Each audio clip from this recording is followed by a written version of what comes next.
মহারাষ্ট্রে বিজেপি জোট সরকারের ফাটল চওড়া হচ্ছে। মহারাষ্ট্রে সরকার গঠনের পর থেকেই মুখ্যমন্ত্রী দেবেন্দ্র ফড়নবীশের সঙ্গে কার্যত মুখ দেখাদেখি নেই উপমুখ্যমন্ত্রী তথা শিবসেনা নেতা একনাথ শিন্দে। কেন এরকম ফাটল চওড়া হচ্ছে তা দেখে নিন।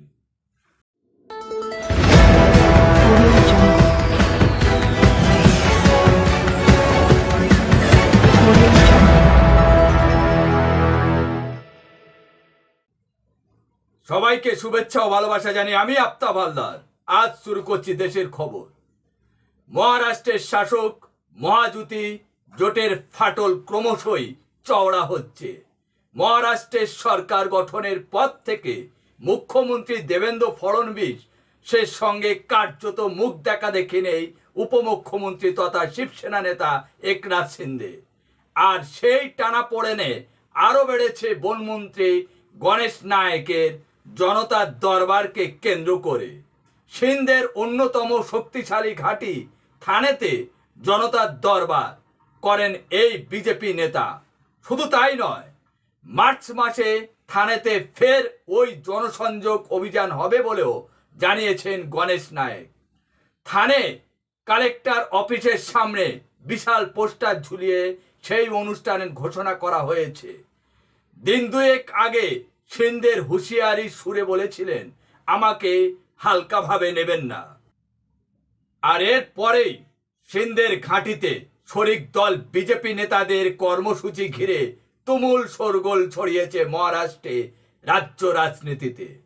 নায়েক ও সিন্ধের রেশারেশি অবশ্য আজকের নয়।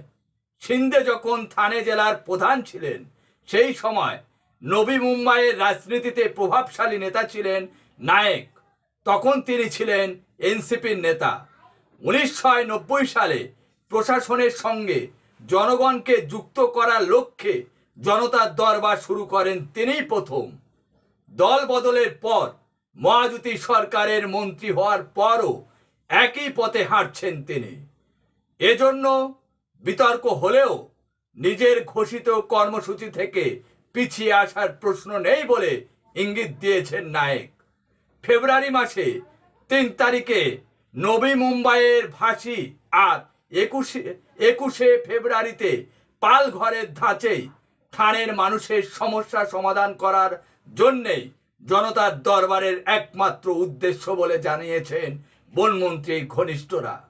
থানেতে বিজেপির এই প্রভাব বিস্তারের ঘটনায় জোটের ভিতরে অসন্তোষের দানা বাঁধলেও বিষয়টা নিয়ে প্রকাশ্যে সেভাবে কেউ মুখ খোলেননি সিন্ধের পন্থীরা।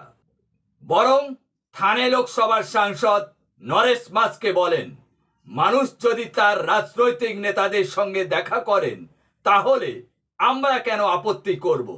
অন্যদিকে মহারাষ্ট্রের জোট সরকারের দুই শরিকের টানাপোড়েনের মধ্যেই নজর কেড়েছে অন্য একটি ছবি।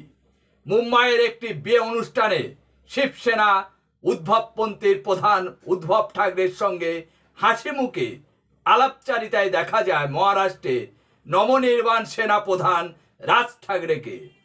গত পৌরসভা নির্বাচনের আগে ঠাকরের পরিবারের দুই ভাইয়ের ঘনিষ্ঠতায় নতুন সমীকরণের ইঙ্গিত দেখেছে রাজনৈতিক মহল। আজ এখানে শেষ করছি। সবাই ভালো থাকবেন, সুস্থ থাকবেন। Tata, bye bye.